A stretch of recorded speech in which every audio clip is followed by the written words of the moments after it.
Hi guys, it's Janae and welcome back to my channel, and today I'm continuing my read along for Mordu Volume 3. We are almost done. I think we'll either finish today or on Thursday, but I actually think we have a good chance of finishing it today, and I'm kind of sad, but at the same time just excited because I really enjoy Mordu and I'm intrigued to see where this volume ends.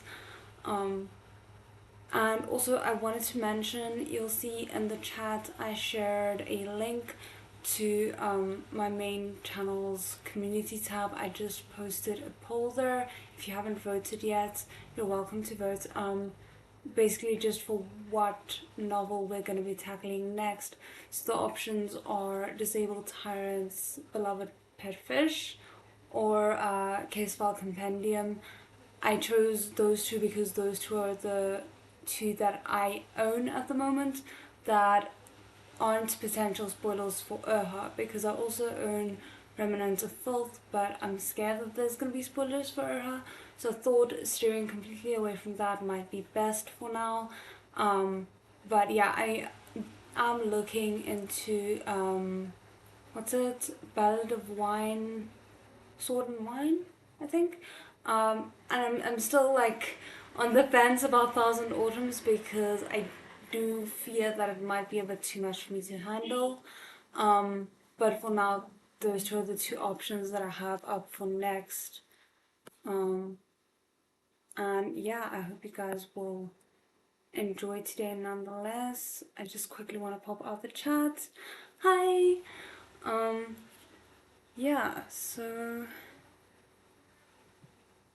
I'm honestly very happy to be live streaming right now because I didn't actually think I would be able to live stream today because we had our power cut on Friday night. It just went out, and then it was off until Sunday afternoon, and when I woke up Sunday morning we didn't have water at all, and we got the power back at Sunday afternoon, but then we lost it again at on like last night, on Monday night, and we only got the power and the water back this morning. So I'm just happy to be here with lights on and showered. It's wonderful. Okay, let us get going. Just pull that up. Oopsie, sorry. Hi!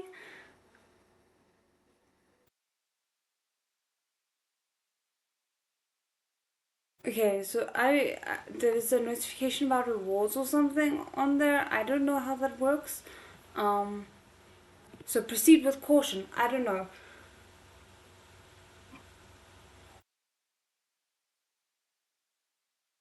Okay, I think we can get started. Chapter 86, Macbeth 27. Peru was always falling asleep without noticing. Sometimes he would intermittently wake up for a while, not knowing what had happened, not knowing what dimension he'd managed to muddle his way into, almost entirely losing his perception of time and space. This was a very novel sort of experience for him, as if he'd undergone a lengthy hibernation. His brain, wavering between crashing and rebooting, had never been so spacious. About 3 days later, he developed some vague concept of his surroundings and dimly remembered that he was in the hospital because of a bomb. He could give the medical personnel simple reactions, and sometimes in the midst of his confusion, he could feel that someone had come to visit him, because someone regularly took advantage of not being watched to touch the non-injured and non-intubated places on his body, a conduct really not very much in accordance with standards of medical ethics. Oh my goodness. Not me for a moment forgetting that he had been in the, like, blasting range of a bomb. However, visits to the ICU were only permitted for half an hour, and only one person could go in at a time. Fedu spent most of his time unconscious or half-conscious, and he had no concept of time. It was really hard to cooperate with these brief prison visits. If he could move his eyelids or fingers a little in response when the visitor called to him, it could already be counted as having made a deep connection. This should not be funny. Taran, dressed all over in protective clothing and wearing overshoes, ran out with a rustle and very excitedly said, "I saw his eyelashes move when I called him." "Impossible," said Lowenjaw. "I just went in and called loud enough to wake up the person in the next bed, and he didn't react at all. He must have made a mistake." Oh, Lowenjaw must be so bitter about Taran being the one who woke him. Taran didn't think he sounded at all displeased. He really did move, and not only once. If the doctor hadn't pushed me out, he may have opened his eyes. The crippled Godlaw was increasingly indignant. Then it must have been because I called him. "Hi. And you're just stealing the credit. Hand me the protective gear. I'm going in there again. I'll have him move again for me." At this time, fortunately, Lowenjaw's mother, Madame Mu Xiaoqing, came over and led the two of them away before the medical personnel could shoo them off. Mu Xiaoqing said to Lowenjaw, "What you just said sounded very familiar. When you were still curled up in my belly and hadn't grown into such a big clod, your dad was just the same. He had to have you move for him. If you ignored him, he'd poke you through my belly. I think it's all that prodding that's made your brain so confused now. Oh my goodness." Okay, good luck and thank you for stopping by. Oh, and remember to vote. Lowenjaw ... Not disputing for a moment any slanderous rumors of the disordered brain variety, the relationship in this analogy seemed to be rather ethically dubious. Yeah. Next, Madame Mu turned to Taran and, using a kindly "looking after the feeble-minded is everyone's responsibility" tone, said, "So we can't hold it against him if he were an ordinary person."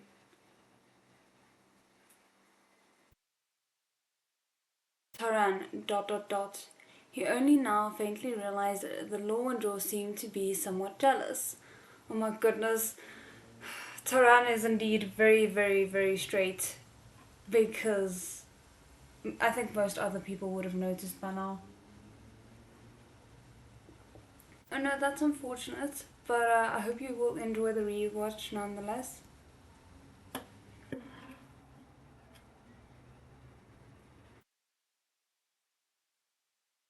Mu Xiaoqing directed Lowenjaw and Taran like laborers, having them take the fruits and beverages in her car and divide them between the nurse's station and the office of the doctor in charge. While they were passing through the waiting room, the TV on the wall was broadcasting the local news. They were reporting on the whole story of Zhou Huaijin's self-kidnapping. Lowenjaw and Taran paused simultaneously. Mu Xiaoqing understood. She took away Lowenjaw's cigarettes and left. "So you're saying that you've decided to plan this whole... so you're saying that you decided to plan this when you heard about the car crash? Can I ask why?" asked a reporter who'd been granted sole interview rights. "Revenge." Dressed in brightly coloured livery, Zhou Huaijin, without any makeup at all, sat in front of the camera. But his posture was casual, his expression firm, and he still had his wealthy lordling manners. He said, "Because of some groundless rumors, my father always bore me a grudge. I've had a hard time living in his shadow." The reporter asked, "Did he mistreat you? Was there domestic abuse?" Zhou Huaijin laughed and very skillfully said, It's harder to imagine ordinary domestic abuse. It's harder to imagine than ordinary domestic abuse. At one time I thought he wanted to kill me. While our relationship was like that in private, we had to show a harmonious surface for outsiders to see. After I became an adult, he still controlled me. If not for his death, I wouldn't have been able to return to the country when I wanted. Otherwise, I can assume the responsibility for saying that my father, Zhou Junmao, and Zheng Kaifeng engaged in some conduct that I couldn't accept. How do you like the mom? I'm still kind of getting a feel for her, but so far I like her. For example, using cross-border enterprises to gain illegal profits, malicious competition, even some major criminal activity, said Zhou Huaijin. I couldn't endorse that, especially not when I heard that he had an illegitimate son. I was very angry. It may be rather cold-blooded to say this, but when I first heard the news of his death, I didn't feel shock or grief. I started thinking about how I should use it. In the end, I settled on this rather extreme measure to pull away his painted face and frame the supposed illegitimate son for it, hitting 2 hawks with 1 arrow. That was my plan. You couldn't easily return to the country, so you also had a helper. I kind of am a little bit side-eyeing this because as far as I know, he could technically face some kind of charges for the abuse of public resources. That is the police force going out, putting in all those man hours looking for him when they could have been out solving actual crimes.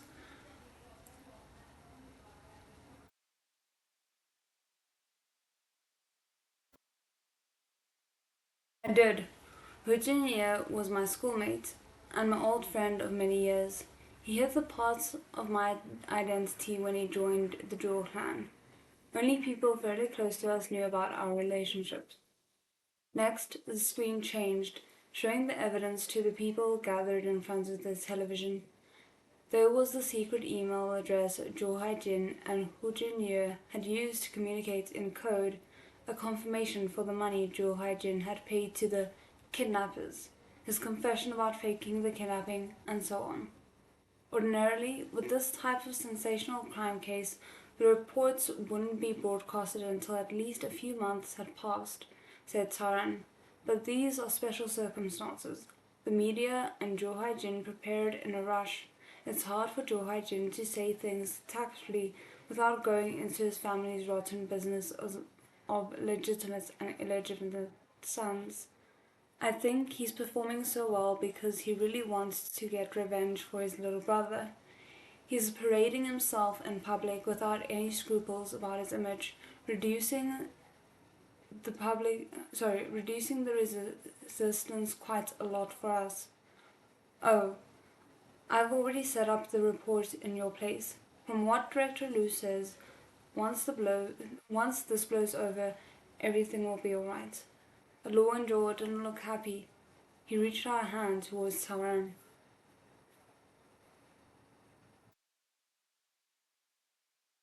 Taran was very understanding.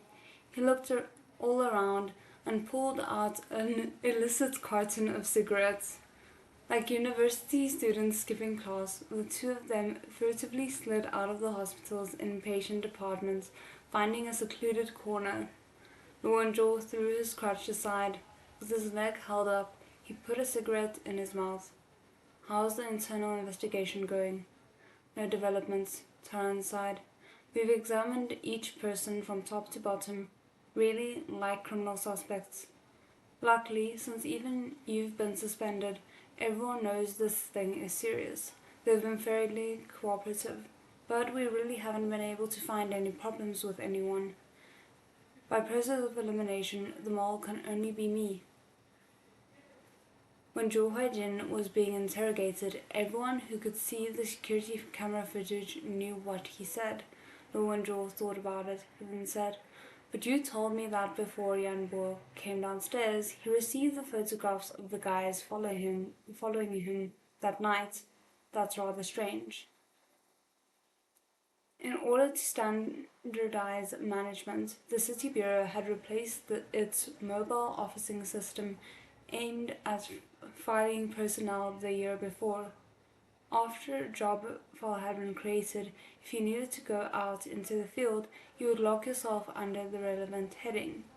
If there were any urgent circumstances, these formalities could be completed upon return, though it required a superior's signature.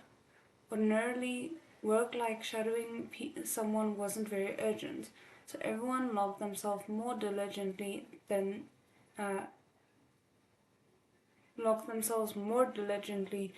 they worked. The tail and young boar had been in 4-hour shifts. There had been a duty roster at the start, but when actually doing the work, the members of one group would regularly swap shifts around at random. Luanjo ordinarily only contacted the person in charge of each small group when he needed something. So without logging into the office system to check, even he wouldn't have known whether the people keeping watch at night were the ones on the duty roster. But the photographs sent to Young Bo had contained very accurate information. But the photograph... Oh, sorry.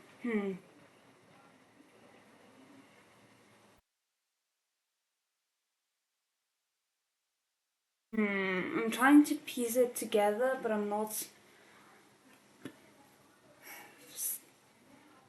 able to pinpoint someone that I think it might be. Obviously, no spoilers. I'm just clueless right now. Luanjo, can you not smoke when there are gaping holes all over your body? I'm gonna leak this information to mom. Yeah, no. Honestly, he should take better care of his health. Hmm. You and I are the only people in the whole criminal investigation team who have the authority to check on field work, and then there's the deputy heads of each department and everyone senior to them. Luanjo's voice was almost as light as the smoke coming from the cigarettes in his fingers. Either the mole is one of our people, or the system we spent a great deal of money on got hacked, and the internet police are all good for nothings who don't notice.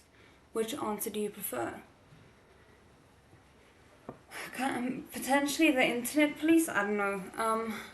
The only person I can think of it being, and I think I suspected him at the very start of the book and then dismissed it, is the chief, Chief Lu, or Captain Lu. I can't remember what his name is.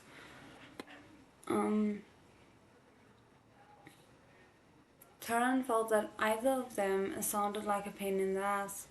He rubbed his face wearily.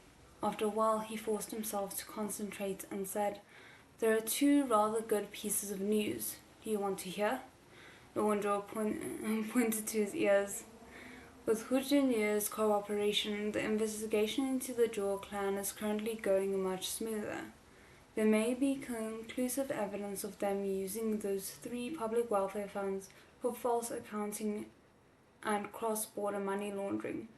Aside from that, they are also suspected of spreading rumors, rigging the market, maliciously discrediting their competitors, and bribery. We aren't leading the economic investigation. Lawandor stretched out his arm, tapping the cigarette ash into the garbage can. What else? I haven't finished yet. Because they found evidence, we've requested assistance from abroad. Do you still remember the mysterious shell company Zheng Kaifeng used to pay his thugs? Under the guise of service fees, it paid a deposit last year, and recently it paid out the remainder. The time the deposit was paid matched the time Dong Qian began frequently sending and receiving packages, while the remainder was paid the day after George and Mao's car crash. I mean, we're not surprised, but it's nice to have it confirmed. Lowenjo stared. How big of a number? Taran said. Added together? It's 6 figures. Lowenjo said immediately, but we haven't found the money. The deposit wasn't large. It was a foreign bank account held by a shell company. The person in charge caught wind and fled, but this shell company has sent things to Dongqian. There must have been contact between them. We haven't been able to track down the remainder yet. We suspect it entered the country through an illegal private bank, and before it could be delivered to Dongqian, the Zhou brothers were sounding the alarm and plotting kidnappings, getting the police involved in an investigation, Taran said. The night of George and Mao's car crash, Yang Bo, in his capacity as a secretary to the board, called George and Mao's driver to send his regards and chat. The driver says he thinks he let slip what car George and Mao was riding in. Also, we found the materials for manufacturing a bomb by hand in the basement of Zheng Kaifeng's Yan City villa. There we go. Those at least feel like very tangible pieces of evidence. Also, sorry about that accidental whistling into the mic. That was, not great. Luo Wenzhou tapped lightly on his own knee. What you mean is, Zheng Kaifeng and Yang Bo conspired at George Mao's car crash, one hiring the assassin, the other supplying inside information. Then, when Zheng Kaifeng knew that this may have been uncovered, he wanted to take Yang Bo and run off in a panic. And in case he was stopped by us, he first placed a bomb under the container, planning to die taking us along. That's our surmise from how it all looks now, said Taran. We're just missing a bit of evidence. Luo Wenzhou went silent. From George Mao's car crash to the whole series of bizarre events afterwards, they had been all at sea, both the criminal investigation team and the investigation into the Zhou clan, all of them at the standstill. But as soon as Zheng Kaifeng died, it was as if the City Bureau's luck had changed. Everything became smooth, and they could quickly get at a rough approximation of the truth. So either Zheng Kaifeng was a very big player who was protecting a huge secret, or he's being used as another scapegoat.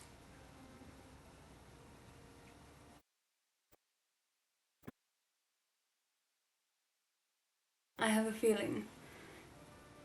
Sorry, I just had a song pop into my head. I have a feeling, said Luo Wenzhou suddenly, that the key evidence won't be hard to find. This case may be solved very soon. Taran stared. He could tell that he was insinuating something. Luo Wenzhou put out his cigarette. I've been thinking about something these last few days. I don't know whether it's a coincidence.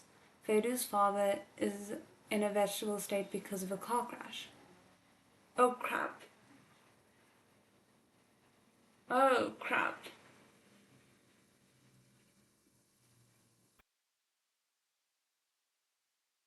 Taran, ...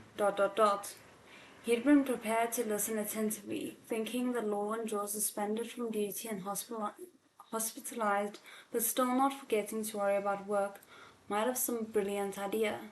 He hadn't expected that the moment he changed the subject, it would be to talk about Feidu. Taran still hadn't worked out how these two people, who previously had started fighting as soon as they saw each other, had ended up together, and one of them seemed to be about to lose his mind over it. He couldn't stand not talking about Feidu for 3 sentences. Okay, no, but Taran, he might actually have a point here. I get that he is very love-struck, obviously, but he might also have a point, to be fair.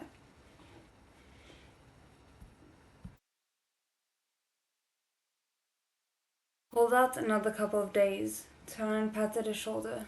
The doctor says in a few days, when he wakes up and his condition stabilizes a little more, they can move him to an ordinary hospital room and you'll be able to look at him as long as you want. Alright? Oh my word, he's calling him out so blatantly. Do you have any proper business in your head? Luo Wenzhou rolled his eyes at him. I'm being serious with you.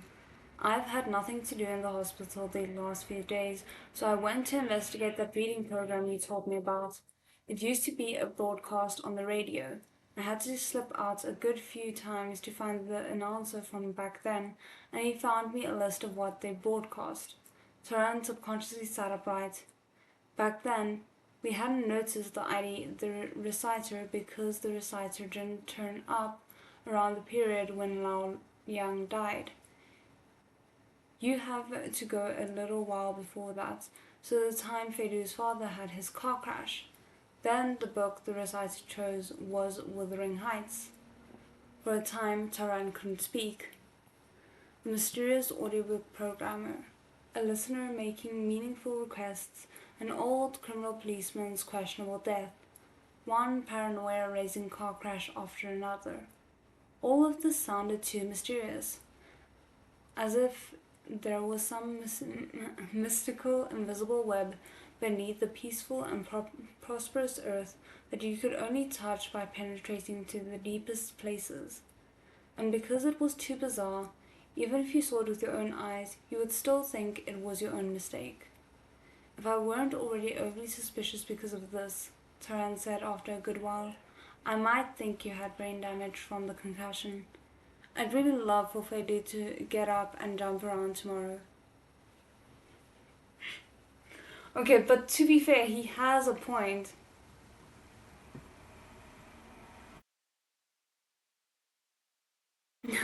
Tao, why do I feel like I'm being stuffed with dog food? I'm not even single anymore. That is the fate of all who are faced with Law, Zhou, and Fedu.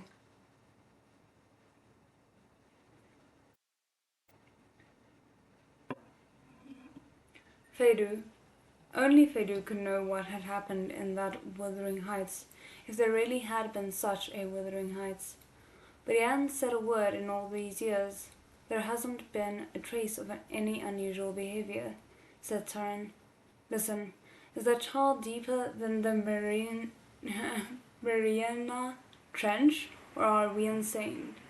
The Mariana Trench cut through the ICU for another 2 days before finally being released upon completion of his sentence, taken to a single room where visitors were permitted at any time. With his hospital bed moved to and fro, transported here and there, however insufficient Fedu's energy was, he was still shaken awake. He struggled to open his eyes, perhaps because of the medication he was on, or simply because he had been lying down too long. Everything wavered in front of him. He couldn't see anything clearly. Fedu was very unaccustomed to letting other people move him around like this. In the sudden bright surroundings, he frowned fiercely and squeezed his eyes shut, trying to struggle, at least to understand what was going on with himself. Suddenly, something blocked his eyes.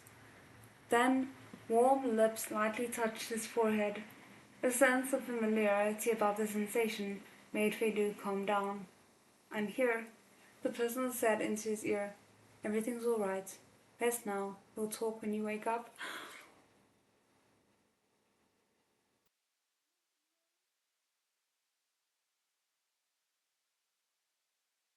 Oh my word. I didn't know I needed that. Oh my goodness. Okay. Chapter 87, Macbeth 28. This seemed to be the voice out of his dreams, so familiar it made him tremble, fulfilling his long-held expectation. Fedu's tightly knitted brows slowly relaxed, and he let himself give in to his involuntary drowsiness amidst the imagined smell of cigarette smoke. Not imagined at all. Before he sank into deep sleep, he kept thinking of holding the hand covering his eyes. Unfortunately, there was an ivy in one of his arms, and the other was firmly immobilized by a cast. His limbs were very useless. He had to let it go. As soon as Fedu had his self-awareness, it seemed he had once again grasped the staff of fate. It was as if there was a guardian mountain in his heart, where not a blade of grass grew, which couldn't be hurried, which didn't require any will to live. By nature, it could skillfully sweep away all the distracting thoughts and strive to the greatest extent possible to cooperate to readjust his failing body's functions. Each time he slept was time for recharging his batteries. Each day he woke, the speed of his recovery was visible to the naked eye. Of course, Luo Shishong's care couldn't go unmentioned. I'm fine. This person claimed to be coming over to take care of him, but in fact, all the regular work was done by the nurse's aides. Oh my goodness. Luo daily task was to come over and eat 3 meals, then idly watch basketball games and cooking shows on the TV in his hospital room. When he'd seen that Feidu's strength was used up and he'd fallen asleep, he'd leave. The most angering thing was that each time he ate, he had to find a place with a draft, making the smell of pork rib soup float over without wasting a single sliver. At the same time, the TV was broadcasting the process of a steak being cooked in high definition, accompanied by sizzling.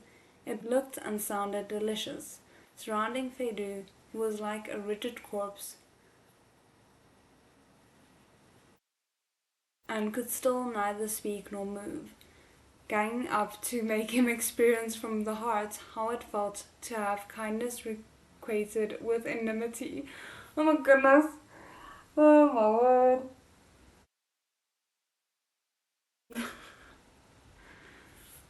Feidu, who was on a nutrient fluid drip, fixed his silent gaze on Luo Wenzhou. Luo Wenzhou met his gaze, seeming not to notice the silent condemnation in it, continuing to issue a small oral treatise. My mom's boiled this pork rib soup into I don't know what. I keep telling her that with her rather low skill level, she should braise in soy sauce, but she won't listen. She keeps saying soy sauce braised meat isn't healthy. It has to be clear broth. Look, the seasoning was added at the wrong time. The amount of salt isn't right, and don't even mention the cooking time. If you fed it to a cat, I figured the cat would go out and bury it. Okay, but I can't figure out if Feidu is awake with his eyes open, because it kind of seems like he's conscious but not able to indicate that he's conscious, if that makes sense.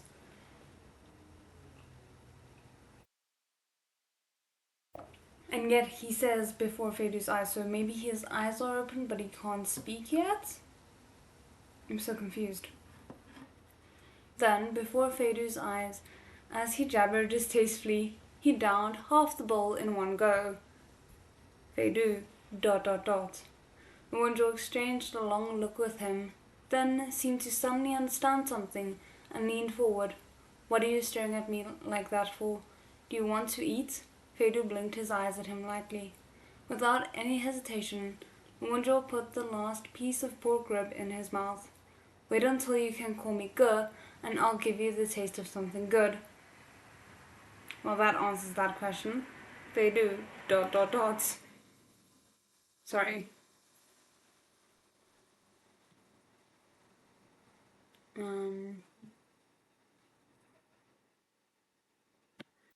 Actually, he wasn't at all interested in the pork rib soup.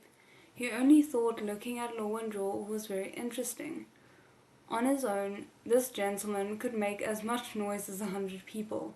As soon as he walked in, the cold and spacious hospital room became lively. When he finished eating in front of him, Luo Wenzhou didn't trouble the nurse's aides. Limping and jolting, he cleared away his bowl and chopsticks, then snuck a look outside like a thief. Seeing that the medical personnel didn't intend to come back at the moment, he quickly closed the door and strolled over to Feidu's bedside. I'm going to do something that regresses discipline. Don't make it public. I'm assuming that means smoke. Feidu lowered his eyes, sweeping a glance over his body, feeling that from head to toe there was no place affording an opportunity for transgressing. Thereupon, he looked rather expectantly at Luo Wenzhou, wishing to learn some fashionable means of entertainment from his Shishong. Oh no, I fear he's going to be disappointed. Then he saw Lu Wenzhou pull out a small bottle of honey from somewhere. Oh, thought Feidu flatly. He really wasn't the sort of person who couldn't stand to go a month or two without eating extravagantly. On the down low, like an opium peddler, Lu Wenzhou kept his voice down and said to Feidu, "I'll just give you a mouthful. There won't be more." My goodness, okay.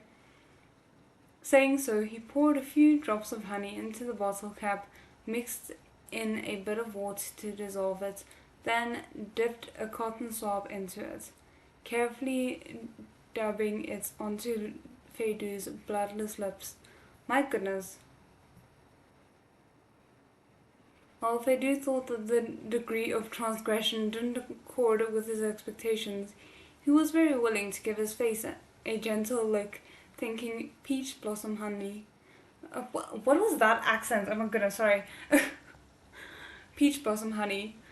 At the same time, his gaze swept over the man in front of him. Lu Wenzhou seemed to have gotten a little thinner. You couldn't make up for a serious injury with some pieces of pork rib. He couldn't quite put weight on his injured leg.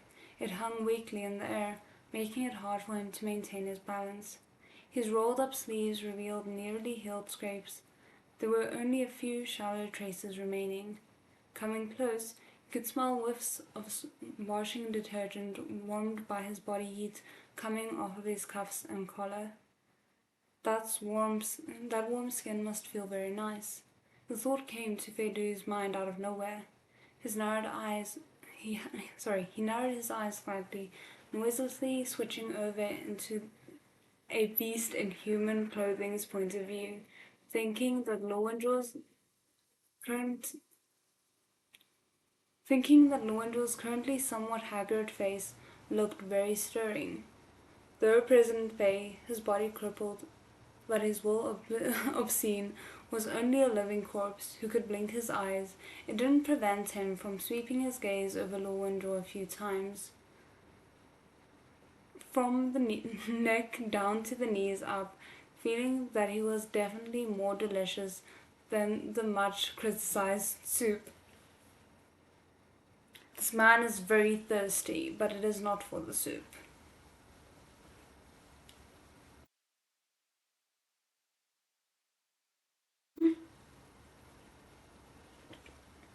Lu Wenzhou was feeding him the water with single-hearted devotion, afraid the cotton swab would hurt him, taking care not to let the sticky honey water get everywhere. A single bottle cap of honey water nearly caused him to break out all over in sweat. He had no attention to spare to notice a certain capitalist's serene but ill-intentioned expression. "Listen, what were you doing getting in the way back there? If you'd just hidden behind your car, at most you'd have gotten a bit of a scratch," Lu Wenzhou said softly as he unknowingly fed him water. "Weren't you a professional psychopath planning to open a killing without a trace training center? What are you doing getting out of your sphere and into the sacrificing your life for others business?" Feidu's eyes curved gently.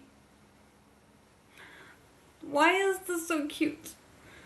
"Like hell you're smiling," Lu Wenzhou said. "I nearly thought your masterpiece was about to become a lost art. A couple of days ago, I went on purpose to buy a frame for it. Now it's been mounted. I'm going to hang it at the head of the bed later." Which one's that? At first, Feidu was rather perplexed, not understanding what the so-called masterpiece was supposed to be. Care to share with the class? After a good while, he finally came around.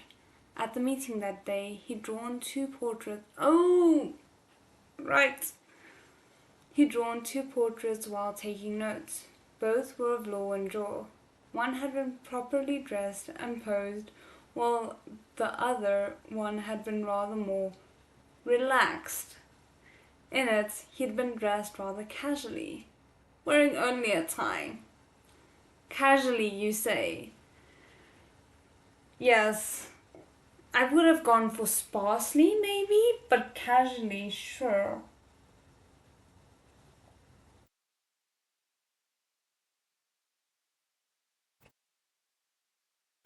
My goodness.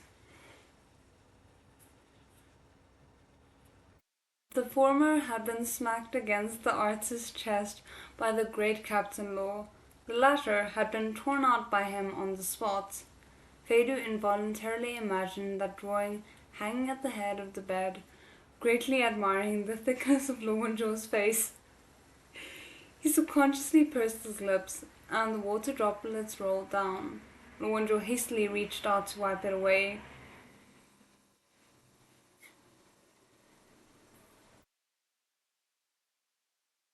By coincidence, Feidu licked the tip of his tongue touching his hand. The two of them froze simultaneously. Then, before Lo Wenzhou could react, Feidu simply pursued his advantage, circling Lo Wenzhou's fingertips with his tongue, drawing a half circle on the pad of his finger. My goodness! Lo Wenzhou, ... That's a lot. Lo Wenzhou and Du are a match made in shamelessness indeed. Decidedly. As though nothing at all were the matter with him, Feidu unhurriedly withdrew the magic powers of his lips and tongue, looking calmly at Lo Wenzhou.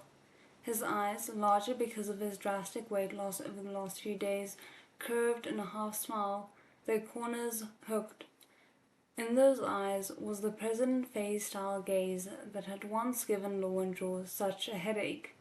Though he didn't make a sound, Lo Wenzhou read from his expression that he was saying, "Wait until you call me Ge, and I can answer, and I'll give you a taste of something good." Mm-hmm. Among those lying seriously injured and ill, only able to slightly move their features, Feidu could have been a world champion of taking advantage.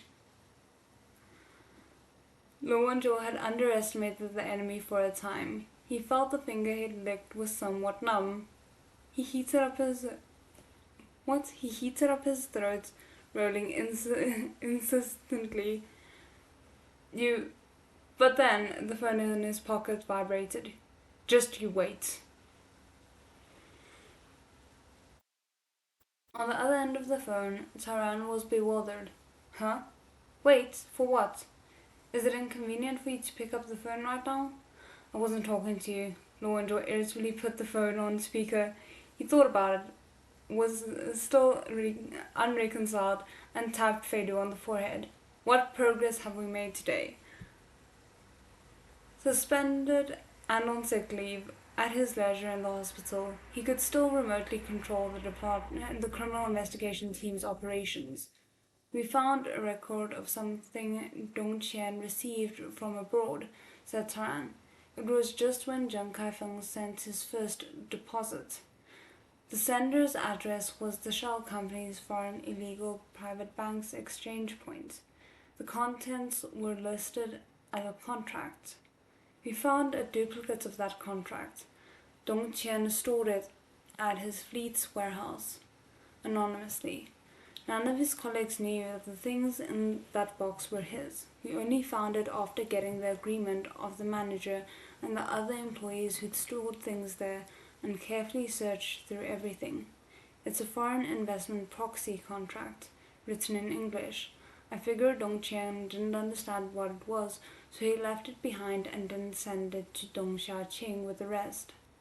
Many foreign illegal private banks operated under the cover of being a pawn shop or a currency exchange. Illegally obtained cash would change hands several times in their underground network, then be deposited into a bank under the name of some organization, again called an investment. It would be converted into some sort of property, being washed completely clean as it went in and out several times, and would legally return to its owner's hands. Yeah, sure. In order to assassinate George and Mao, Zheng Kaifeng had paid 2 sums of money to the truck driver Dong Qian. Owing to the police force's unexpected involvement, the enemy had spooked and the remainder payment hadn't gone through, but they'd already cleared up the trail of the deposit. The money had been remitted from Zhou Huaijin's company abroad, had passed through the illegal private bank and been washed clean. The whole process had been nearly complete. If this plot hadn't come to light in a while, Dong Xiaoqing may have received some unexpected investment income and lived on in ignorance and prosperity. That's actually really sad. R.I.P. Luo Wenzhou's sanity and self-control. We will miss you, but also not too much.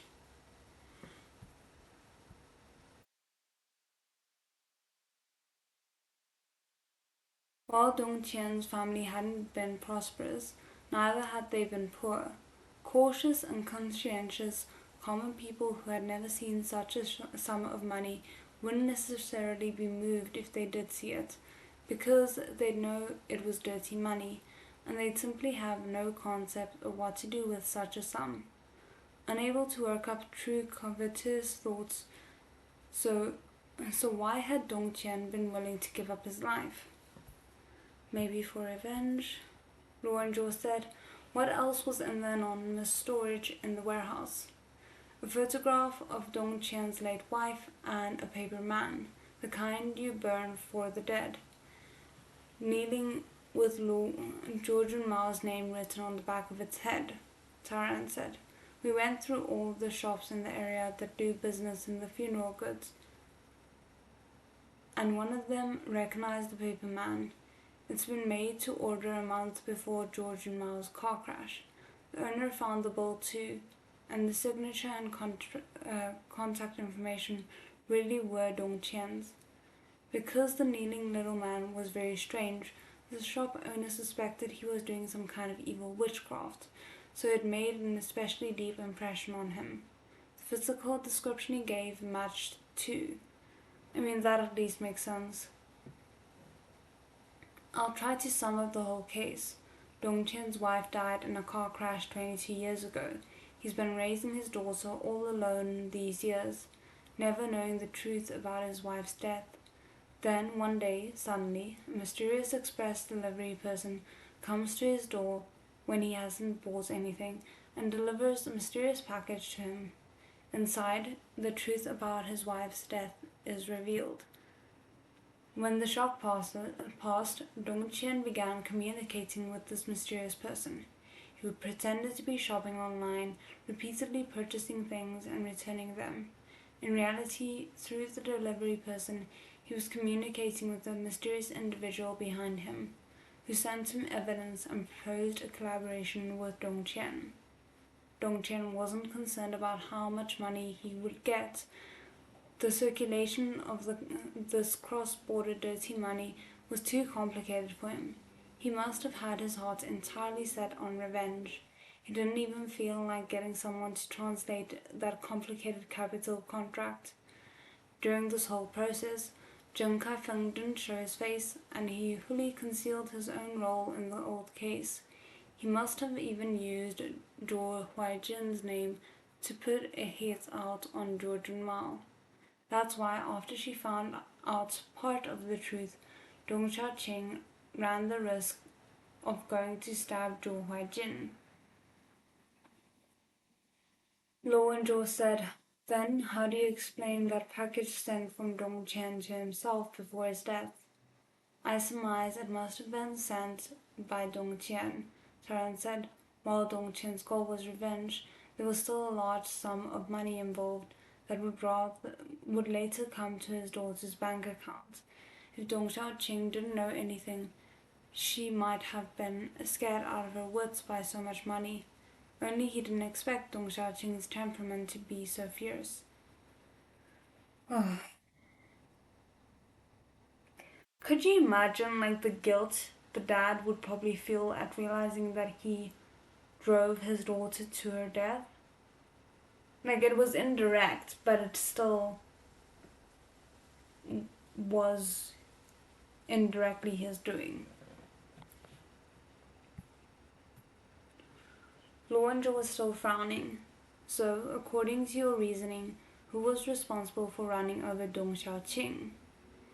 Do you remember the security camera over their neighbor's door? Taran said. The one that caught the arsonist? Our technicians discovered that the security camera's web host had been invaded. Someone was watching Dong Qian's house through the camera. Dun dun dun. Okay, because we are at the end of a chapter and the start of a new one, I think instead of going into the new chapter now, I am gonna take my break and then we will reconvene at 3 past for the last 30-ish pages. Ooh, I think we might even go a little bit over our time if I'm looking at this like it is right now. But I hope you guys won't mind because I don't want to do like just 10 pages on Thursday, so I feel like it'll be better if we can finish it up today.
Hi guys, sorry, I'm back. I'm so sorry, I completely messed up the timing.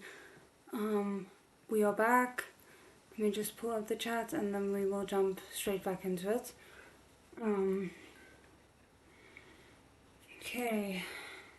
I don't know how I messed the timing up that badly. I thought I was being quick. Okay, chapter 88, Macbeth 29. The last time Hai Yang went to talk to Dong Xiaoqing, she removed the express delivery package from the package box at her door. Said Taran. The label was very clear. You can see through the camera that Dong Qian had sent it to himself. No wonder looked at Fei Du.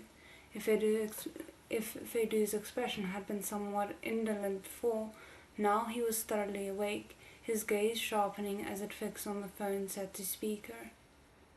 Lu Wenzhou said, but if I recall correctly, the last time Zhou Huaijin went to the Dong house was a good few days before Zhou Huaijin was attacked. Why didn't the person who ran Dong Qian over do anything then? Because during that time there was always reporters hanging around her house, and she was hiding inside, not coming out.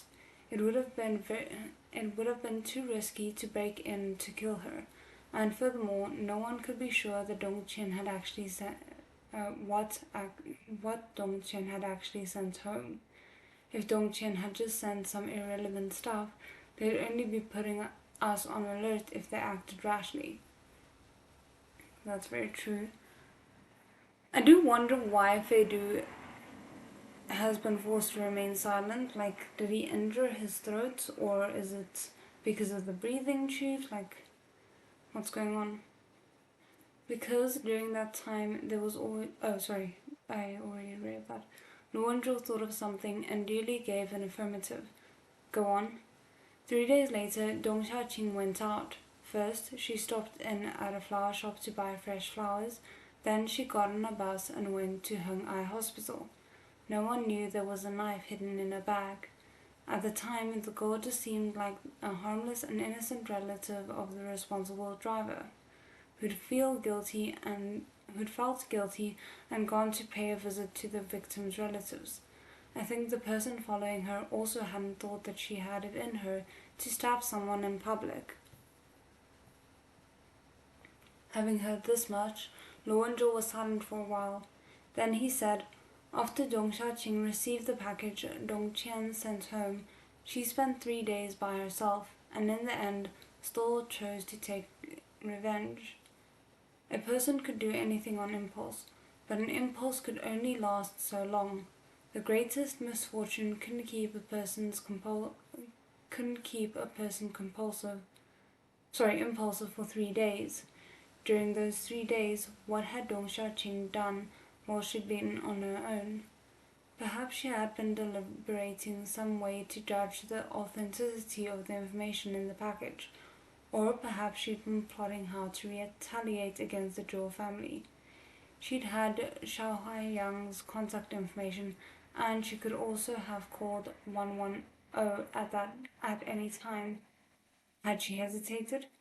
Had there been a moment when she'd picked up the phone and dialed the number, thinking of handing over everything she had to the police and waiting for society to give her an outcome, whether her father was a victim or a murderer? With some struggle, Fei Du bent his arm with the IV in it, using his knuckles to rhythmically tap against the railing of the hospital bed. Luanzhou grabbed his fingers. Why am I such a sucker for these moments? Don't fool around, Luanzhou said quietly. I'm not a spy. I don't have a Morse code interpretation and function. Taran took a moment to realize who he was talking to, then hurriedly asked, am I on speaker? I thought there was an echo. Is Fei Du there? Fei Du, are you awake? How are you feeling today? When we came to see you the day before yesterday, you still weren't very clear-headed. Did you see the fruit I brought you? Xiao Chao brought you a bear too. Most of the fruit had already gone into the greedy guts, Lo and Jaw's belly, and the bear's head had been wrapped up in the bag the fruit had come in. by the fidgety Lowenjaw, pressed into the corner with two paws up. A robber bear caught by the police after having gotten through robbing a bank. The display rather stylish. My goodness, he's just been playing dolls or something with himself while keeping Feidu company. Taran said, "You really gave us a scare that day. You have no idea." Lowenjo's reaction was quick as a flash of lightning. Hearing his tone, he had a premonition of what big-mouthed Cao was going to say and interrupted him at once. "He can't talk yet, and he can't eat. The fruit all went as tribute to me. Enough, no more nonsense, get back to business. What's the basis for your suppositions? Dong Xiaoqing's house isn't in some backwater. If someone started following her when she went out that day, then why didn't we spot it?" The dutiful comrade Taoran's attention seemed to be like a compass needle. While it could sometimes be perturbed, with a light adjustment it would always return on its own to his work. As soon as Lowenjaw interrupted, he immediately forgot what he'd been about to spill, hurriedly getting back to business. Because at first the focus of the investigation was wrong. There are about a dozen surveillance cameras along the stretch of road Dong Xiaoqing took from going out to the flower shop. 8 of them caught her. Afterwards, she got on a bus 50 meters away from the flower shop, heading towards Hung Ai Hospital. At the time, we focused on those 8 cameras, the passengers who got on the bus at the same stop as her, and the cars following the bus. We came up empty. Interesting, okay. Lowenjaw frowned, now and then rubbing the dry, cold interstices, I'm not sure how to pronounce it, of Feidu's fingers. Later, we were gathering clues around the flower shop and looking at the civilian security cameras. The second time around, we found a biker. Lowenjaw hadn't heard clearly. A biker? You mean one of those riding a bike all wrapped up without a trace of skin showing? Right. The biker was caught by a security camera at the side door of a bookstore. His face was tightly wrapped up and he was wearing sunglasses. This was less than 100 meters from the bus stop where Dong Xiaoqing was waiting for the bus. Then the person took a shortcut to the next stop along the route Dong Xiaoqing's bus was taking, stayed on for 2 stops and then got off again. He didn't have any contact with Dong Xiaoqing in the interim, so he didn't notice him at first. Could it be a coincidence? Lowenjaw said. This person may not have wanted to take the bus originally and just got tired of riding. I don't think we can suspect someone just for wanting to avoid a sunburn. I don't know of many bikers who would relinquish control on their bikes for going on a bus.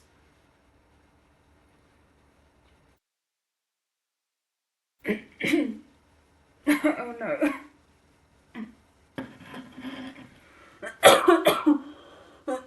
That was a mistake. Sorry, guys. But yeah, that's just from my personal experience that I haven't seen bikers do that.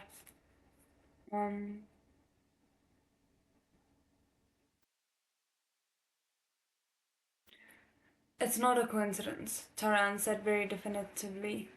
That stolen car that ran over Dong Xiaoqing joined up with the bus Dong Xiaoqing was on between the stop he got off and the next one. After we discovered the issue, we went back to search the cameras around Dong Xiaoqing's house. There were 3 cameras that caught him. We drew his approximate path and found that he'd been practically following Dong Xiaoqing. He was riding faster than she was walking, and he purposefully went by quite a few side roads. It's unrealistic to try and avoid all the security cameras, but he very carefully avoided the ones that could have caught Dong Xiaoqing.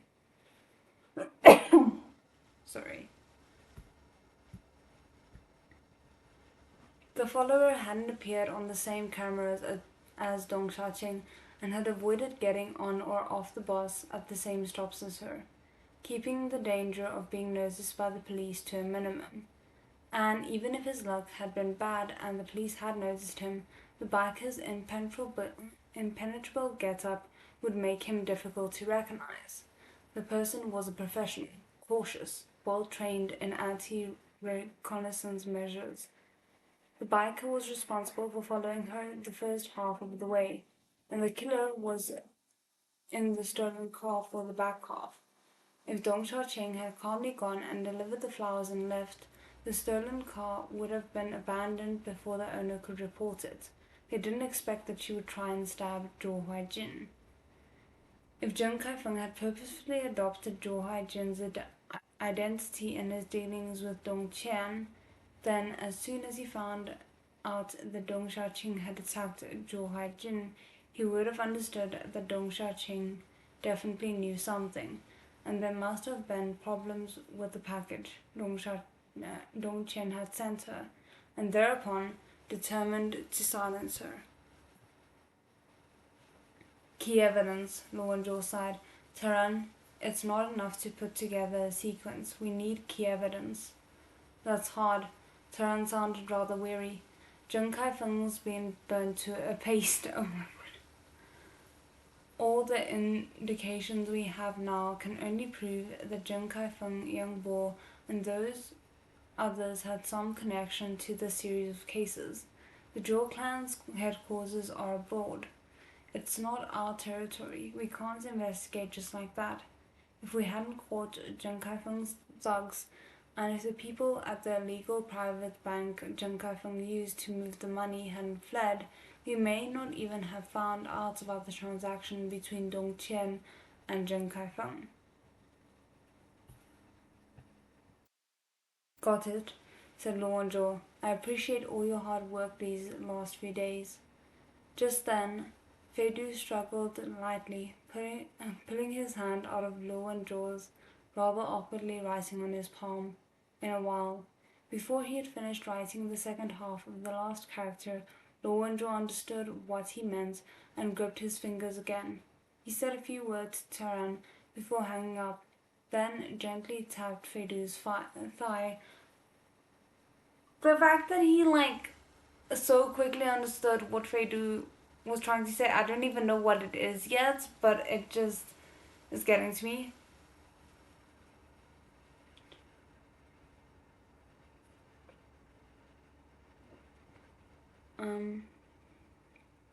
You're only an auditor. Why do you always want to state your views?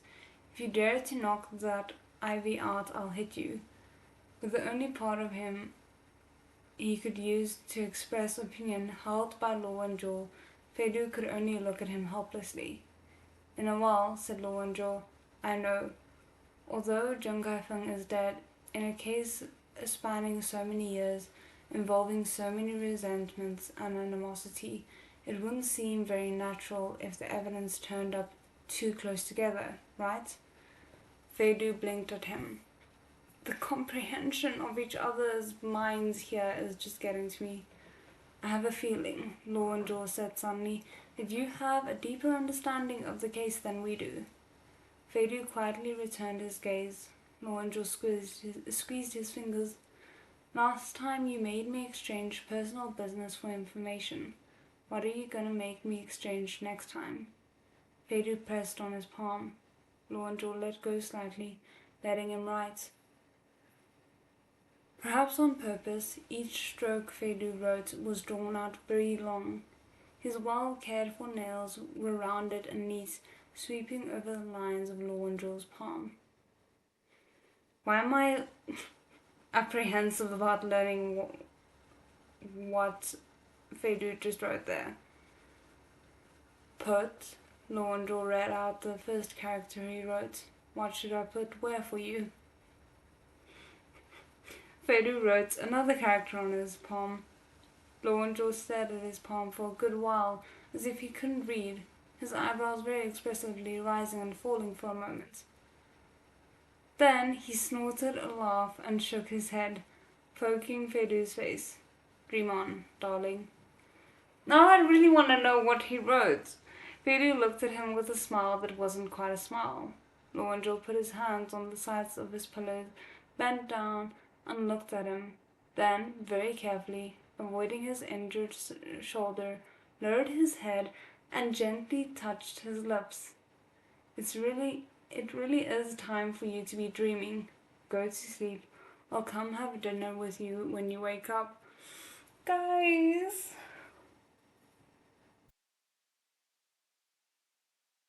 Then he straightened Fedu's covers, turned off the TV, and pulled the curtains shut.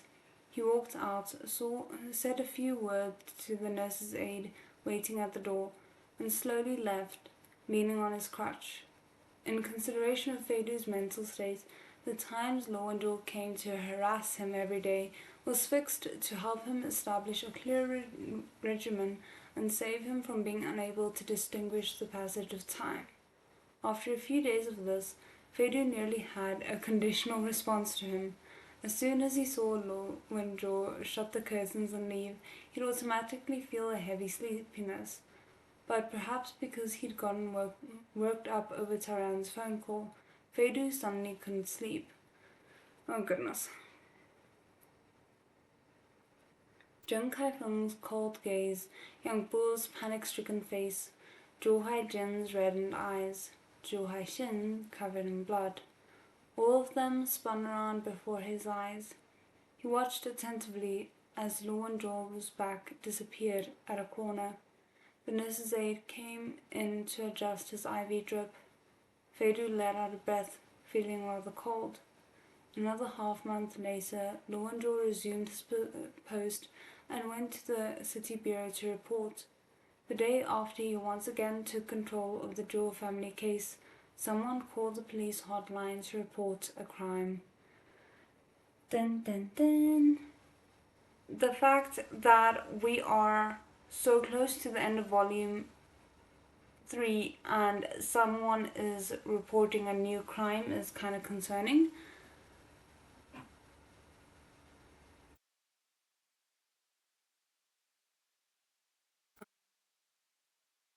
But I think we might actually be able to finish this up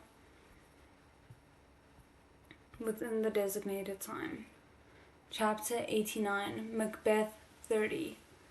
In Yang City's Ping'an district, the police station on Ping'an Road received a report from the central hotline. There was a very old apartment building in their jurisdiction that had originally been an office building. It had been out of repair for many years, and the rent and housing prices were very cheap, so it was very welcome among out-of-towners and those looking for cheap housing. People came and went. The competition of the residents was very complicated. They were always having disputes.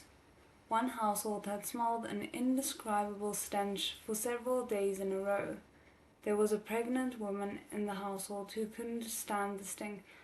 Well, that sounds like a rotting corpse. Great. Her family determined that the stink was coming from next door and proceeded to go open negotiations, but no one answered the door of the apartment.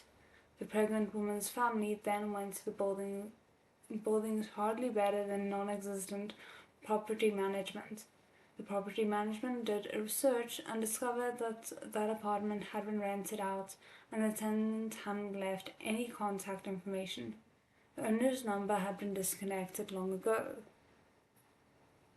The irate pregnant woman's family thought that the property management was being deliberately inactive and wanted to break down the door. The two sides began to fight, and in the end, the police were alerted. The Ping'an Road police station dispatched 2 civil policemen who were experts at resolving neighborhood disputes. As soon as they arrived, before they had time to engage their dispute resolution functions, the crappy apartment's door met another fierce kick from the pregnant woman's family member, and at this critical juncture, the door shaft gave out a crack and collapsed, coming to a tragic end. It was as if the seal had been broken on a stink that could have served as a biochemical crisis. It nearly knocked everyone at the door flat. One of the old civil policemen thought he'd smelled this before and suddenly remembered something. His expression altered.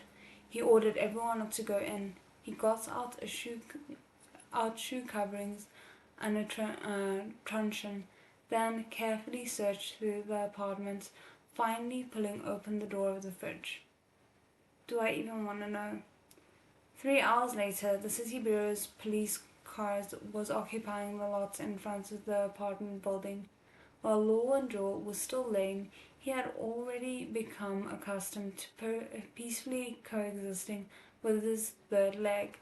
According to what he said himself, he'd had no problems climbing up to lift off a roof or going underground to catch a thief. Going to a crime scene was easy. He held his crutch horizontally behind him, as if carrying a big sword in a game on his back, firmly planted on one leg in front of the fridge, leaning forward to examine their dear friend inside. Great.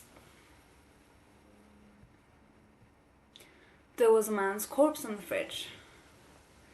It had gone cold early this winter. All of Yan City districts was turning their heating on early. Because no one had been paying the bills, the electricity in this apartment had been shut off about a month before. The early heat had piled on top of the stopped refrigerator, the temperature had risen rapidly, and the corpse had had a centennial conference. With the many different varieties of mold in the fridge, producing a fantastical biochemical reaction. Lang Chao had wanted to go support Luo Wenzhou. She persisted for half a minute, nearly went into shock, and fled from the battle, running to the door and clamoring, "Boss, do you have a sinusitis?" Oh goodness. Between his work and his daily life, what kind of rotting substances hasn't a police officer who's familiar with the kitchen scene? The ignorant are easily surprised, Law and Joe said without looking back, then waved a hand at the medical examiner. Enough, I'm done looking, take it away. Captain Law, Taran passed him a folder. Look, this was found under the pillow of the victim's camp bed. Lowenjo put a glove on and took it. This was a very ordinary folder. There were only a few thin sheets of paper inside. Each sheet had a photograph stuck to it, with the name, sex, home address, and other basic information of the person in the photograph next to it. In the corner, there was a clearly indicated date and the number of unclear meaning. Some had been printed, some had been written by hand. The handwriting was very heavy, with incorrectly written characters throughout. So we're going to find out that this was one of the hitmen. Yeah, Dong Xiaoqing's photograph suddenly registered. It was on the first page. An X had been drawn over the photograph in red pen. Because of this, the case had come to the city bureau right away. A criminal policeman next to them looked over. Why does this look like an elementary school student's handwriting? An overdeveloped elementary school student who kills for a living. Taran's line of sight went all around the room. This was a studio apartment. Aside from the bathroom, there was only one room, with no distinction between living room and bedroom. The surroundings were very crude. The refrigerator that had been used to hide a body, a cloth couch so dirty you couldn't tell its original color, a short-legged coffee table, an old-style cabinet, a TV covered in dust, and a simple camp bed were all its furnishings. There were some opened-up yellow publications, a poker set, some mercury-loaded dice piled on the couch. There was a stack of beer bottles and used takeout containers in a corner, all smelling from the heat, though their stench paled in comparison to that of the master of the house.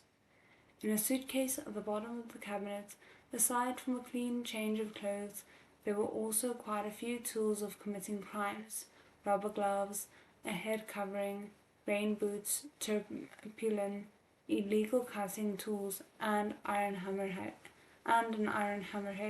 an iron club, a taser, and some common lock-picking tools. In the middle of the cabinet, some neat stacks of 100-yen bills were displayed. At a glance, there was between 1 and 200,000 laid out in a circle as an offering to a kindly-faced porcelain Buddha. Lang Big Eyes, don't you like Leon? Lu Wenzhou said to Lang Chao. Here's the locally produced Leon. Come to pay your respects. Seeing as you're my boss, I can pretend I didn't hear that, Lang Chao said darkly. I can't live under the same sky as those who insult the man of my dreams. Lu Wenzhou sneered at this unscrupulous woman who didn't even dare to raise her voice to defend the man of her dreams, then turned to Zhou Huaijin. Who was he? This is the ID from his wallet. Wang Xincheng.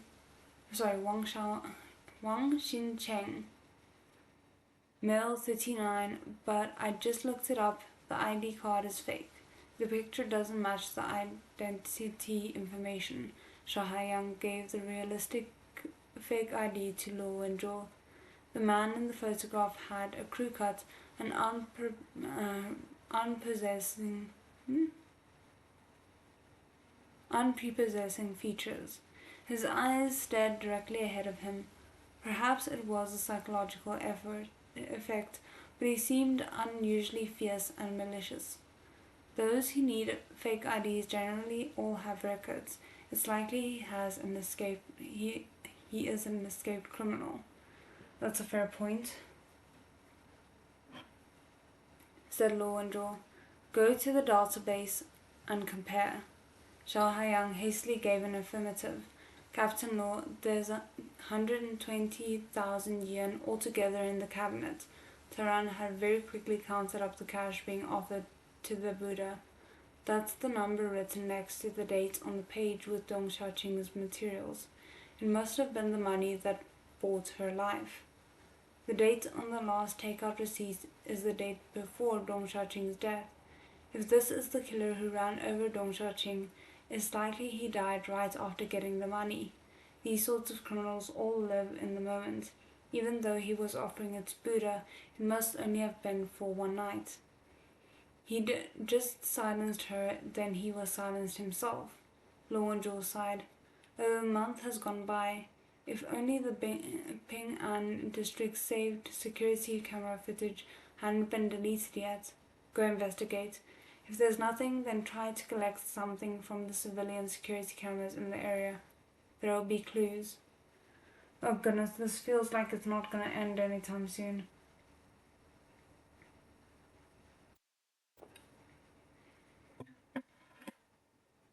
Taran could hear that he was implying something and looked up to exchange a look with him. Lu Wenzhou shook his head towards him, gaze falling again on the weapons inside the cabinet. The head covering and the rubber gloves were of a familiar style. He could recognize at a glance that they'd been worn by the killer who'd brushed past him in the car with the smashed windshield. Lu Wenzhou tapped the ground with his crutch, slowly walking out of the reeking crime scene. He had a premonition. This was the key evidence they'd been waiting for. Lu Wenzhou turned out to have made a prophecy.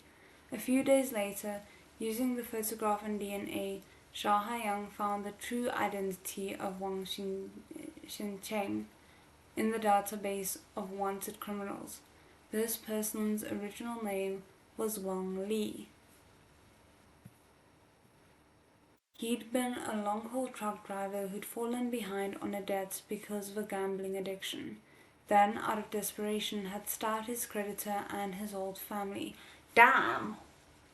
Then fled into the night. He'd been put on the wanted list by the local police. They hadn't known that he'd been engaging in a business that required no assets ever since. The medical examiners confirmed that Wang Li had died of poisoning. His stomach contained the remains of beer. Their conjecture was that he'd been entirely off guard and drunk beer with a powerful poison mixed in. There were traces of the poison and beer on the ground. The victim must have knocked over the beer bottle as he struggled, but no beer mixed with poison had been found on the scene. Apart from this, the police found a kettle in Wang Li's apartment, half filled, but there was no hot water vessel in the apartment. That meant that someone had come knocking on Wang Li's door, likely bringing money, and had met with a very polite reception. Wang Li had not only drunk the poisoned beer, he'd even poured him a cup of hot water. This person, holding the cup, had looked on coldly as the idiotic killer had been poisoned and fallen to the ground, struggling helplessly, then stopped breathing altogether. Then he'd stuffed the body into the fridge. This way, the time the body was found would be greatly delayed, and a lot of evidence would have vanished over time, and taken away the bottle containing the poisoned beer and the cup he touched in order to dispose of them, coming and going without a trace. By the time the body was discovered, he'd have made a clean getaway. Perfect. Damn it. I'm hoping that this was still Zheng Kaifeng and that he obviously ended up not making a clean getaway.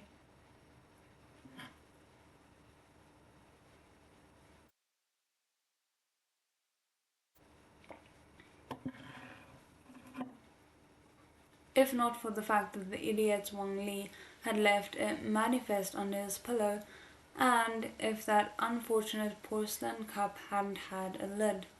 The cup's lid had fallen to the ground along with the beer bottle during Wang Li's struggle. The cheap product hadn't held up, the lid had broken to pieces. While the poisoner had carefully taken the shards away, he'd unfortunately been in too much of a hurry and hadn't noticed that there was still a piece under the couch. And on it just happened to be Zheng Kaifeng's fingerprint. There we go! Yay! At this point, all the evidence had unhurriedly, systematically arranged itself in front of the police, as if there was an invisible hand personally tying together the sequence of cause and effect. Starting from 38 years ago, when Zheng Kaifeng and Zhou Junmao had murdered Zhou Yahuo to accumulate their bloody starting capital. 21 years ago, in order to make a domestic advance, the Zhou clan had played the same old trick, and in the process, the innocent Dong Qian and his wife had been pulled in. Dong Qian had suffered the loss of his loved one, but he'd always been in the dark, living an ordinary life amidst inescapable grief, but his name had been entered on the devil's list.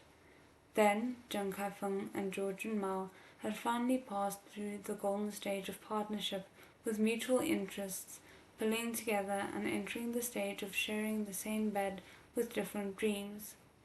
At this stage, perhaps because the time had been ripe, perhaps because there had been internal strife between the two of them, Zheng Kaifeng had once more pulled out the foreshadowing buried 21 years ago, using young Bu, who thought he was Zhou Junmao's illegitimate son, coordinating with him to kill Zhou clan's illustrious leader. Damn. Zhou Junmao's death had been like the stone exciting thousands of waves, making the crown princes, real and fake, each with their own axe to grind, get into a farce of a tug of war. He'd originally thought he could slowly reel in the net, not expecting the knife, Dong Qian, to slip up. Dong Xiaoqing had tried to assassinate Zhou Huaijin and mistakenly killed Zhou Huaijin. The killer had hastily silenced her, and the police had interrogated Zhou Huaijin that day. As if heaven's net had wide measures, but nothing escaped it. The 20-year-old secret had been unexpectedly revealed, exposed under the bright light of day. Zhou Huaijin had caught the wind and run. He'd taken cash and knocked on the door of the killer who'd assassinated Dong Xiaoqing, murdering the murderer with a poisoned cup. Then he'd gone to pick up young Bo, wanting to slip away, not expecting that he'd run into a police ambush downstairs at the hotel. Zhou Huaijin had come to a dead end and used his final trick, mutual destruction. It only took 4 steps to get from mutual interests to mutual destruction. This was the sequence among normal partners, and it turned out that abnormal partners couldn't act any differently. Following the discovery of Wang Li's body, it appeared that all the key figures in this business had died off, and the remaining trivialities, such as who had been the mysterious delivery person making express deliveries to Dongqian, the biker following Dong Xiaoqing, and never mind who'd set Dong Xiaoqing's house on fire. There was also the moron who'd sent the text provoking the police. All those answers had died with those concerns. They could only put them down as Zhou Huaijin's subordinates, like the private bodyguards they'd snatched from Zhou Huaijin's truck. That's fair, unfortunately.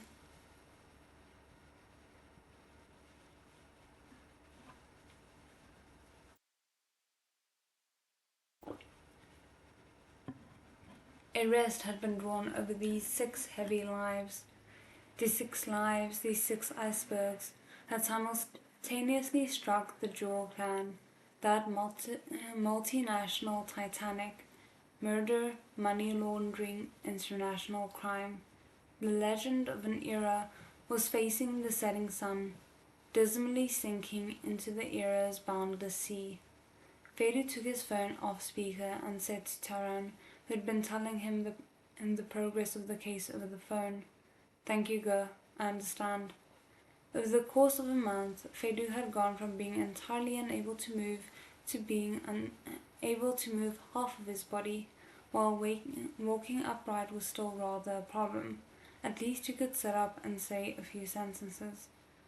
After the nurse's aid had been dispersed, Fedu received a caller at the hospital.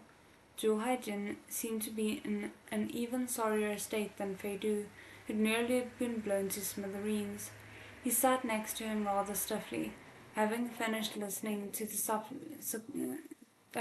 sequence of cause and effect. He sat dumbly where he was, not speaking for a long time. "That's roughly how it went," Fedu said, sitting in a wheelchair, leaning forward. "Mr. Zhou, you may be sick of hearing this, but I'll say it again. You have my condolences." Zhou Huaijin squeezed his eyes shut. Fedu's gaze passed through his rimless lenses, calmly peeling Zhou Huaijin down to the bone. "Actually, there's something I don't really understand. Why did Zhou Huaijin wait so long to kill your esteemed father?" When Zhou Huaijin opened his mouth, his voice came out very hoarse. He hardly cleared his throat. George and Mao's health had always been very good, but at last year's physical exam, they found a shadow in his chest. Though it later turned out to be a false alarm, it had been a bit of a shock to him. He brought up making a will many times in the last year. Huaixin must have told you. Zhou Huaixin really had babbled something about that when he'd called the police. Fedu nodded lightly. Zhou Huaijin laughed bitterly. He wouldn't acknowledge me, wouldn't leave me a penny. The legacy would naturally have gone to Huaixin. You knew Huaixin. He was pretty clever, but he didn't have it in him to take over a business, especially not one that was partly illegal. There was no need for him to go on. Fedu already understood. In his later years, George and Mao had finally remembered that he had a good-for-nothing son unknown, he absolutely couldn't handle that complicated Zhou clan, so he'd wanted to clean up his estate for Zhou Huaijin, gradually exit from some not so legal affairs. He'd betrayed Zheng Kaifeng, who'd crawled out of the mud with him. Zhou Huaijin looked down and rubbed his eyes. He stood up to bid farewell. "Thank you, President Fei. I won't disturb your rest any more." Fei Du interrupted him. "What are your plans for the future?" Zhou Huaijin smiled bitterly. "Plans are out of the question. I still have to go back and cooperate with your investigation of the Zhou clan. You didn't have decision-making powers, and you didn't participate. Strictly speaking, you're also one of the victims," said Fei Du. "Set your mind at ease. Under ordinary circumstances, you won't be implicated." Zhou Huaijin said, "Many thanks for your blessing. But I still have some other misgivings." Fei Du tapped lightly on the arm of the wheelchair with his uninjured arm. "Zhou Shong, you don't mind if I call you that? Understand, I suddenly thought that all your family's tragedy, you and your brothers, your esteemed mothers, it all stems from George and Mao inexplicably believing without having done a paternity test that you weren't his biological son. I haven't been able to understand this." Zhou Huaijin stared. "Apart from that, there are still many suspicious points about this case. Never mind the details. The most unfathomable thing is this. Zhou Shong, you've known Zheng Kaifeng since you were little. Do you think he's the sort of martyr who'd blow himself up when he'd come to the end of his line?" Zhou Huaijin said, "You mean..." "And then there's Yang Bo." Yeah, see, their relationship's interesting to me. Like, I can't help but wonder if Yang Bo is Zheng Kaifeng's illegitimate son. Because why else would he be so... Why would he risk his own safety to go and fetch Yang Bo? It just doesn't seem like the kind of thing that someone as ruthless as Zheng Kaifeng would do unless there's a very good reason for it.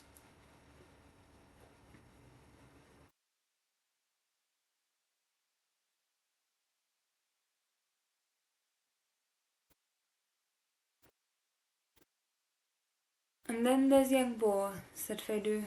"All of you thought Yang Bo wasn't especially useful and constantly questioned how he'd gotten to the post of secretary. What was it Zheng Kaifeng liked about a person of such average abilities? He had to bring him along when he murdered George and Mao, and when he fled into the night. Don't you think that's very strange?" As he spoke, Zhou Huaijin opened his bloodshot eyes wider. "We can only investigate this far here. Our reach really doesn't extend to all the transactions that happened abroad." Fei Du looked deeply at Zhou Huaijin, speaking one word at a time. "Zhou Shong, have you considered what happens if there's someone else behind this? If Zheng Kaifeng was a chess piece in all of this?" Damn, that's kind of a scary thought.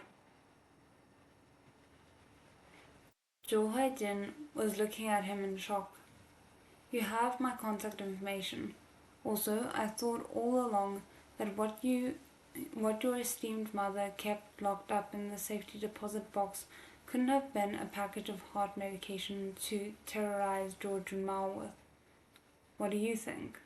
Fei Du gently blinked at him, lowering his voice. "I hope Huaixin can rest in peace.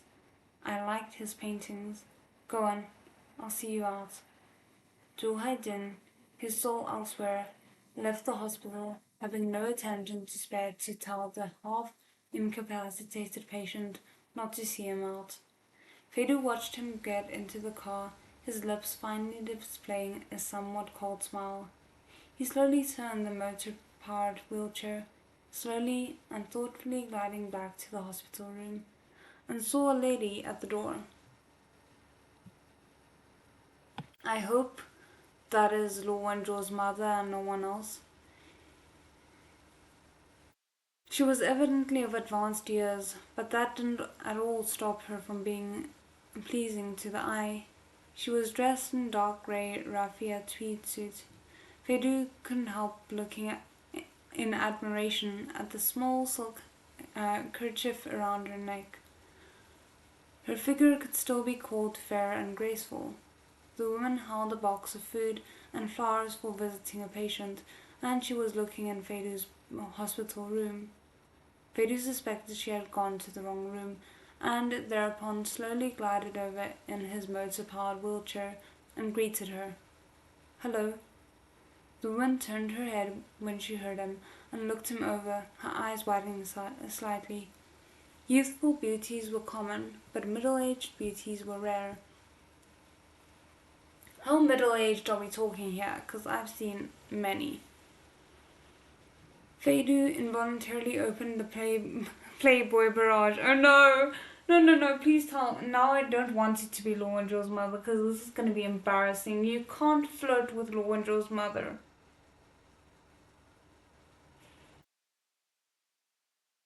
Okay,